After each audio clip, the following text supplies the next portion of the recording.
India கூட்டணியின் சார்பாக ஊடக நண்பர்கள் அனைவருக்கும் வணக்கத்தை தெரிவித்துக் கொள்கின்றோம்.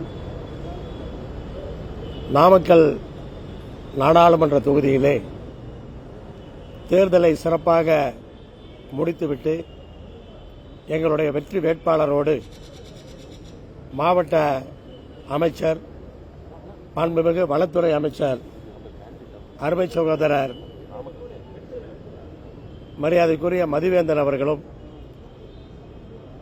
நாமக்கல் கிழக்கு மாவட்ட செயலாளர் அருமை தம்பி KRN ராஜேஷ்குமார் அவர்களும், நாமக்கல் மேற்கு மாவட்ட செயலாளர் அன்பு சகோதரர் மதுராஸ் செந்தில் அவர்களோடும் இன்றைக்கு திராவிட முன்னேற்றக் கழகத்தினுடைய தலைவரும் இந்தியா கூட்டணியினுடைய தமிழக தலைவருமான மாண்புமிகு முதலமைச்சர் அவர்களை நேரடியாக எங்களுடைய வெற்றி வேட்பாளரோடு சந்தித்திருக்கின்றோம். அவருடைய பிரச்சாரத்திற்கும் அவருடைய இந்த 1.5 மாத கால இடைவிடாத கடினமான உழைப்புக்கும் நன்றியை தெரிவித்துக் கொண்டு அவருடைய வாழ்த்துக்களையும் ஆசீர்வாதத்தையும் பெற்று வந்திருக்கிறோம். நாமக்கல் நாடாளுமன்ற தொகுதியிலே நாங்கள் மிகப்பெரிய வெற்றியை பெறுவோம் என்பதை நாங்கள் எங்களுடைய களப்பணியின் மூலமாக உறுதியாக சொல்ல முடியும். அதை முதலமைச்சரிடத்திலே தெளிவாக எடுத்துச் சொல்லி வந்திருக்கிறோம். நாமக்கல் மட்டுமல்ல, பாண்டிச்சேரி உள்பட 40 தொகுதிகளிலுமே திராவிட முன்னேற்றக் கழகத்தினுடைய தலைமையில் இருக்கிற இந்தியா கூட்டணி மிகப்பெரிய வெற்றியை பெறும் என்பதிலே எந்த ஐயமும் கிடையாது. 2019 பெற்ற வாக்கு வித்தியாசத்தை விட அதிகமான வித்தியாசத்தை கண்டிப்பாக பெறுவோம். பெண்கள் அதிகமாக வாக்களித்திருக்கிறார்கள். நாமக்கல் தொகுதியில் எடுத்துக்கொண்டால் கூட 32,000 பெண்கள் ஆண்களை விட அதிகமாக வாக்களித்திருக்கிறார்கள். மொத்தம் 5,82,000 பேர் பெண்கள் வாக்களித்திருக்கிறார்கள்.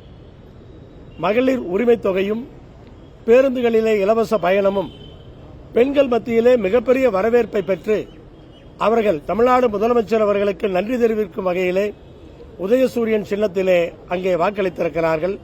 அது எங்களுக்கு தெளிவாக தெரிகின்றது. மிகப்பெரிய வாக்கு வித்தியாசத்திலே வெற்றி பெறுவோம் என்பதிலே எந்த சந்தேகமும் கிடையாது. அகில இந்திய அளவிலுமே இந்தியா கூட்டணி மிகப்பெரிய வெற்றியை பெறுகின்ற செய்திகள் இருக்கிறது என்று மாண்புமிகு முதலமைச்சர் அவர்கள் எங்களோடு பகிர்ந்து கொண்டிருக்கிறார்.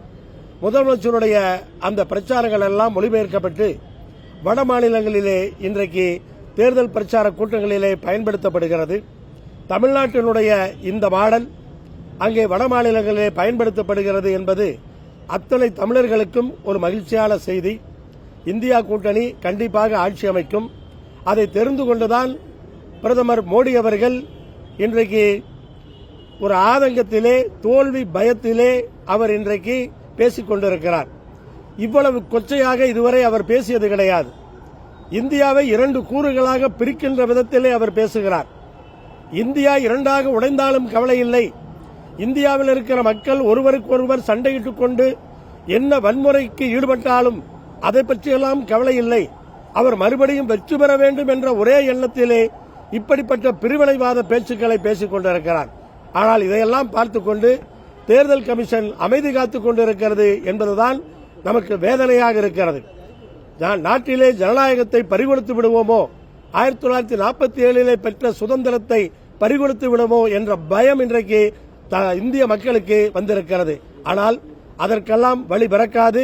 இந்தியா கூட்டணி டெல்லியிலே ஆட்சி அமைப்பது உறுதி. இந்திய மக்கள் அனைவரும் ஒருதாய் மக்கள் என்ற உணர்விலே இந்தியா கூட்டணி ஆட்சி அமைத்து ஆட்சியை கண்டிப்பாக நடத்துவோம். இந்தியா எப்பொழுதும் போல ஒருமைப்பாடாக, வேற்றுமையிலே ஒற்றுமை காண்கிற இந்தியா எப்பொழுதுமே ஒற்றுமையாக இருக்கும்.